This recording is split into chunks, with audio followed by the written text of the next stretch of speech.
All right, guys, I just finished watching the fight. I didn't see it last night. I know I said I wasn't going to watch the fight because of the car wreck, and I wasn't, but I was going to put this out way earlier today. However, I did not because I had to work all day yesterday. I went in at about 6 a.m., didn't get home till about 1 a.m., so I slept all night and all morning.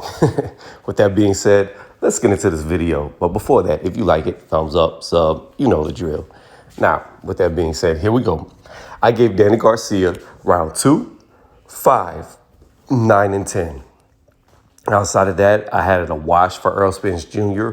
Round 2, I would say it could be argued that it could have went to Errol Spence Jr., but I was trying to be very unbiased with this fight and just calling it straight down the line how I saw it. I actually watched back the first half of the fight twice because I just got bored and was eating and wanted to re-see how Errol Spence got off early. And the story of the fight was just this. Errol Spence was just throwing too many punches. Danny was waiting to counter. He just kept getting hit and not really landing back shots. And when he did land back shots, Errol Spence would hit him with at least 1 to 2 more punches after Danny was landing shots. So, again, it wasn't a very hard fight to score.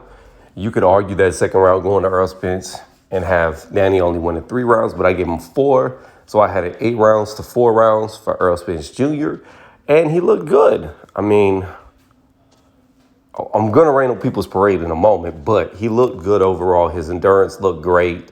You know, Errol Spence gets into this little coasting phase, kind of like how I said in the Billy Joe Saunders video that he does. So that's nothing out the ordinary, but here's the problem that I saw.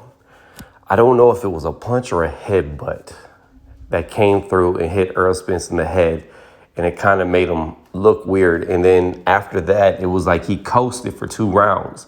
So I don't know if he was hurt. And if he was hurt, I don't think I've ever seen him hurt before.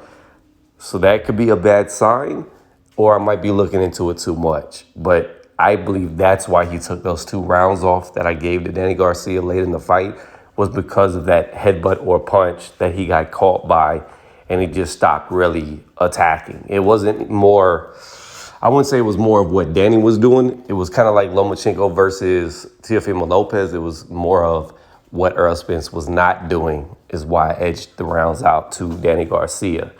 So again, I thought he looked good, and I want to see that Spence fight. But I will say this, I will be honest with y'all. If Spence goes for Pacquiao, I would not mind that. I think he should. I think either guy, Bud or Spence, whoever can get Pacquiao in the ring, if they can get him in the ring, that should be their next fight.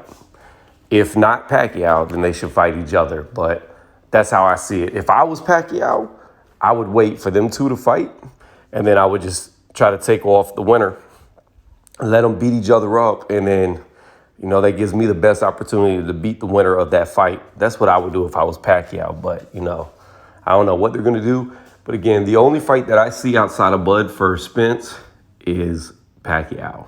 And I would not be mad at that fight at all. So let me know what y'all thought about the fight. Don't forget, hit that thumbs up and hit up the comments section. A lot of y'all are watching my videos, but not commenting. Write to me. I'll write back. Thank y'all again for watching.